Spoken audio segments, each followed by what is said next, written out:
ఇవాళ మీ అందరికీ తెలుసు, మీ చాలామంది మీ పిల్లలందరూ కూడా విదేశాల్లో ఉన్నారు, ముఖ్యంగా అమెరికాలో ఉన్నారు. ఒక వైట్ ఆయన చూసినటువంటి కామెంట్ ఇది.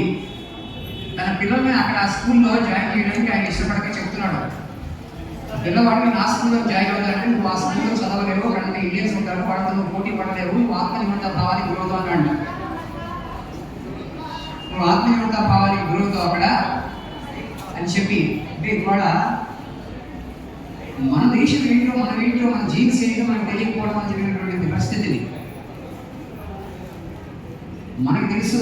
అక్కడ వెళ్ళినటువంటి వాడు పెద్ద సత్వగుణ సంపన్నులే కాదు, భారతదేశంకి వెళ్ళినటువంటి వాడు ఈ సెక్యులర్ విద్య వచ్చి ఎక్కడ కాస్త కూడా మనకి ఆధ్యాత్మిక జ్ఞానం లభించడానికి అవకాశం లేదని మన విద్యా వ్యవస్థను చేసుకున్నాం. అలాంటి పరిస్థితుల్లో ఇలాంటి పాఠశాల యొక్క అవసరం చాలా ఉంది. కేవలం పాఠ్యాంశాల ద్వారా నిజమైనటువంటి సంస్కృతి రావట్లేదు.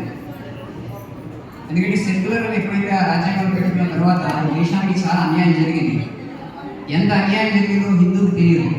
తనకి ఎంత అన్యాయం జరిగిందో తన ధార్మిక జ్ఞానం తనకి 3 తరాల పాటు అందించబడలేదు.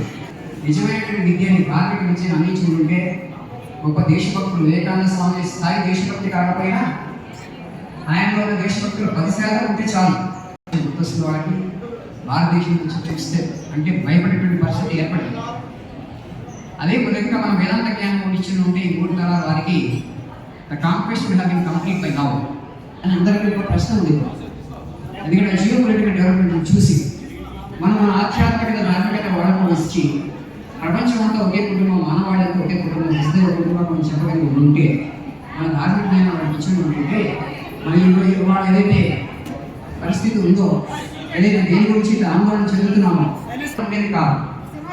అందుకని ఇలాంటి పాఠశాలలు మీరందరూ అడగగా చాలా చాలా చాలా అదృష్టం. నాకు ఒక్క విషయం అయితే, నా ముందు స్వామీజీ ఏం చేశారు, ఎంతవరకు చెప్పారో ఈ జ్ఞానాన్ని అందించడం నాకు తెలియదు. ఈ స్కూల్లో చదవబట్టి అందరికీ కూడా కాస్త రామకృష్ణ శారదా వివేకానంద జీవితం అయితే లక్ష్యమే. ఇప్పుడు ఈ టెంపుల్ వెళ్ళినప్పుడు ఈ టెంపుల్ లేదు, కొత్తగా పెట్టారు, 2 సంవత్సరాలు అయింది.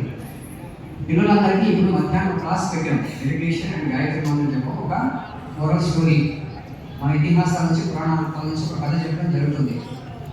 I think children are enjoying that class very much. ఆ ఏజ్ నుంచి వాళ్ళు ధ్యానం చేస్తూ మొదలుపెట్టారు కాబట్టి వాళ్ళు ఏకాగ్రత జరుగుతుంది, వాళ్ళు ఏక సందర్భం అవుతారు, వాళ్ళ ప్రత్యేక పూర్తిగా వికసంగా చేసుకోగలుగుతారు. ఇప్పుడు ఆ సాధనలు మీకు ఎంతవరకు అర్థమయ్యాయో, ఎంతవరకు అందేయో నాకు తెలియదు. కానీ ఒక 10 నిమిషాలు కూర్చొని ఒక ధార్మిక పుస్తకాన్ని, ఒక భాగవతము, రామాయణము, మహాభారతము, భగవద్గీతను చదవడం చేయట్లేదు. మనం తల్లిదండ్రులు చేస్తే పిల్లలకే సంస్కారం వస్తుంది. కేవలం పాఠశాల బాధ్యత కాదు. సరే, తల్లిదండ్రులు కూడా ఇద్దరు ఉద్యోగాలు చేస్తున్నారు, అమ్మా నాన్న చాలా బిజీగా ఉన్నారు, సో వాళ్ళకి అవకాశం లేదు. వాడు ఇదే సెక్యులర్ విద్య నుంచి బయటకు వచ్చిన వాడు కాబట్టి వాళ్ళకి కూడా ధార్మిక సంస్కారం అందలేదు. కనీసం ఈ పిల్లలకి అందాలి అని చెప్పి మేమైతే ఇక్కడ ప్రయత్నం చేస్తున్నాము. ఇంకో విషయం ఏంటంటే, ఇప్పటివరకు ఇక్కడ వ్యక్తం కాలేదు, ఇది అందుకు చెప్తారు, అందుకు చెప్తారు, కానీ ఆ విషయంలో కూడా మేము చాలా స్పష్టంగా ఉన్నాం. ఉంటాయి ఆ 2 కన్నా క్లాస్ రూమ్లో ఎంటర్ అయినప్పుడు ఎక్కువ ఆనందం వస్తుంది. ఈ children are really really so pious, so pure. తల్లిదండ్రులు సమ్టైమ్స్ మనం వాళ్ళని నిర్వాసిస్తాం, నిరసపరుస్తాం. టీచర్స్ ఇవన్నీ ఇప్పుడే 60 సంవత్సరాల తర్వాత 70 సంవత్సరాల